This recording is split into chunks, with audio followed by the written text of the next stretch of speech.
ভোরের কুয়াশায় ঢাকা শালবন গ্রামের এক পুরনো দোবা নিয়ে বছরের পর বছর ধরে ছড়িয়ে আছে ভয়ঙ্কর গুজব। গ্রামের মানুষ বলে, সকালবেলায় সেই দোবার উপর মৃত আত্মারা উড়ে বেড়ায়, আর যার ওপর তাদের নজর পড়ে সে আর কখনো স্বাভাবিক জীবনে ফিরতে পারে না। শহর থেকে ফেরা যুবক রাকিব এসব কুসংস্কার বিশ্বাস করত না, কিন্তু এক ভোরে দোবার পাশে গিয়ে সে এমন এক বিভীষিকার মুখোমুখি হয়, যা তার পুরো জীবন বদলে দেয়। রহস্যময় ছায়া, মৃত মানুষের কান্না আর অভিশপ্ত আত্মাদের ভয়ঙ্কর খেলায় শুরু হয় এক শিহরণ জাগানো অতিপ্রাকৃত গল্প, যেখানে প্রতিটি সকাল লুকিয়ে রাখে নতুন মৃত্যু।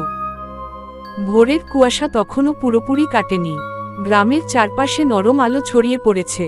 দূরের বাঁশবাগান থেকে ভেসে আসছে শালিকের ডাক। কিন্তু সেই শান্ত সকালের মাঝেই লুকিয়ে ছিল এক ভয়ঙ্কর অশুভ শক্তি, যে শক্তির কথা মনে পড়লেই আজও কাঁপে শালবন গ্রামের মানুষ। গ্রামের এক পাশে ছিল একটি পুরনো দোবা। বহু বছর আগে সেখানে নাকি একসঙ্গে কয়েকজন মানুষ ডুবে মারা গিয়েছিল। তারপর থেকেই এলাকাটাকে সবাই মৃত আত্মার দোবা বলে ডাকত।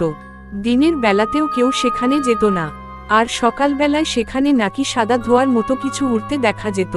গ্রামের বৃদ্ধরা বলতো, ওগুলো কুয়াশা নয়, ওগুলো দোবার আত্মা।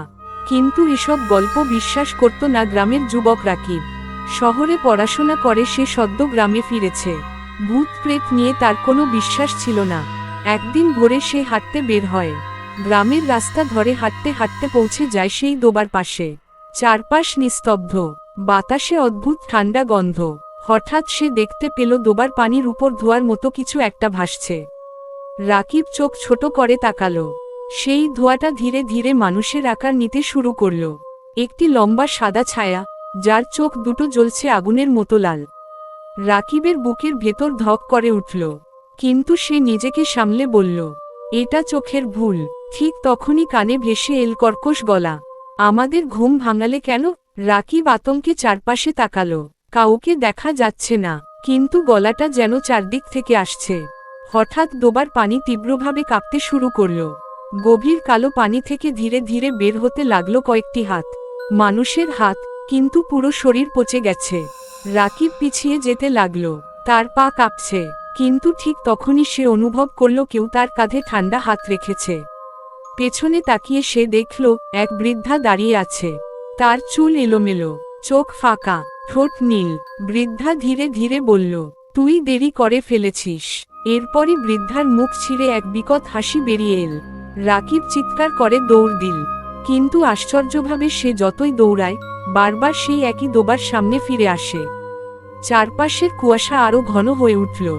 হঠাৎ সে দেখতে পেল গাছের ডালে ডালে সাদা ছায়াগুলো উড়ছে। তাদের মুখ নেই, শুধু রক্তমাখা চোখ। তারা একসঙ্গে ফিসফিস করে বলছে, আজ নতুন আত্মা পাবো। রাকিব কাঁদতে শুরু করল। সে বুঝতে পারল, এই জায়গা থেকে বের হওয়া সহজ নয়। ঠিক তখন দূরে আজানের শব্দ ভেসে এল। সঙ্গে সঙ্গে ছায়াগুলো চিৎকার করে উঠল। দোবার পানি হঠাৎ শান্ত হয়ে গেল।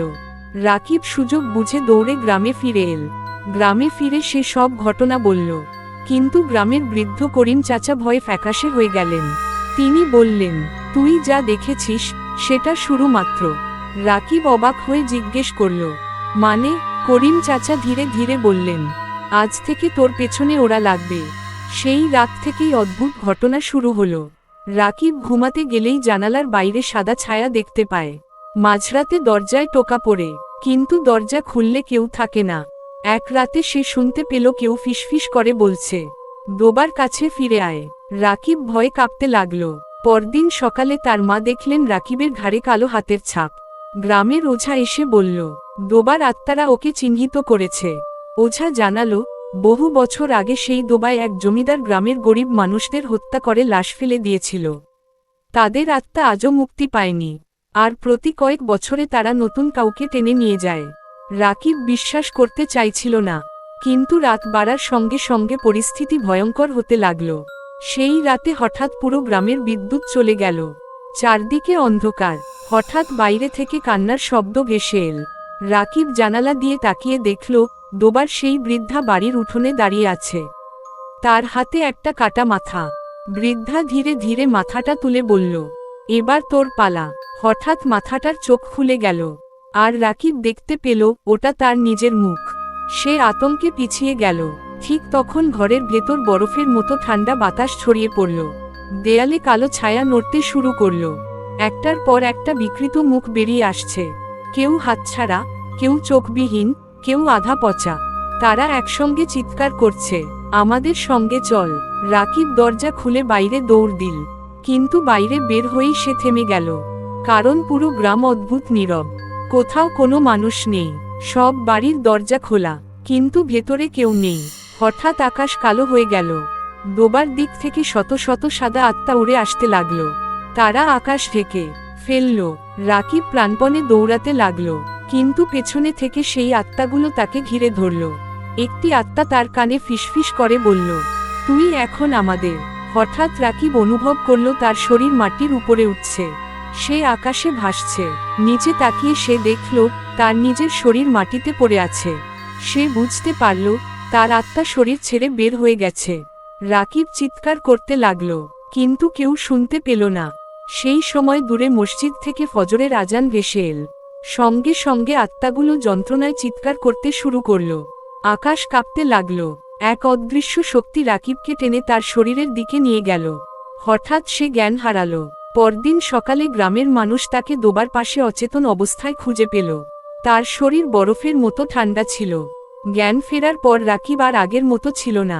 সে কারো সঙ্গে কথা বলতো না, রাতে একা একা বসে থাকত, আর মাঝে মাঝে তার মুখ থেকে অন্যরকম গলা বের হতো। আমরা এখনো মুক্তি পাইনি। কয়েকদিন পর এক ভোরবেলায় রাকিব হঠাৎ নিখোঁজ হয়ে যায়। গ্রামের লোকজন অনেক খোঁজাখুঁজি করেও তাকে পায়নি। কিন্তু সেই দিন থেকে গ্রামের মানুষ নতুন এক ভয়ঙ্কর দৃশ্য দেখতে শুরু করল। প্রতিদিন সকালবেলায় ডোবার উপরে একটি সাদা ছায়া উঠতে দেখা যায়। ছায়াটা ধীরে ধীরে মানুষের আকার নেয়, আর তার মুখটা দেখতে ঠিক রাকিবের মতো। আজও ভোরের কুয়াশায় কেউ যদি সেই ডোবার পাশে যায়, তবে দূর থেকে ফিসফিস শব্দ শুনতে পায়, এখানে এসো। অনেকে বলে রাকিব এখন সেই ডোবার আত্মাদের একজন, আর প্রতি সকালে সে নতুন শিকার খুঁজে বেড়ায়। তাই আজও শালবন গ্রামের মানুষ সূর্য ওঠার আগে ঘর থেকে বের হয় না, কারণ তারা জানে সকাল বেলায় ডোবা আত্মা উড়ে, আর যার ওপর তার নজর পড়ে সে আর কখনো ফিরে আসে না। রাকিব নিখোঁজ হওয়ার পর পুরো শালবন গ্রামে আতঙ্ক ছড়িয়ে পড়ে। সন্ধ্যা নামলেই মানুষ দরজা জানালা বন্ধ করে দিত। শিশুদের বাইরে বের হতে দেওয়া হতো না, কারণ গ্রামের সবাই জানত ডোবার আত্মারা এখন আরও শক্তিশালী হয়ে উঠেছে। কিন্তু রহস্য তখনও শেষ হয়নি। রাকিব হারিয়ে যাওয়ার ঠিক 7 দিন পর গ্রামের এক জেলে, নাম তার জলিল, খুব ভোরে মাছ ধরতে বের হয়। আকাশ তখনও পুরোপুরি আলো হয়নি। চারপাশে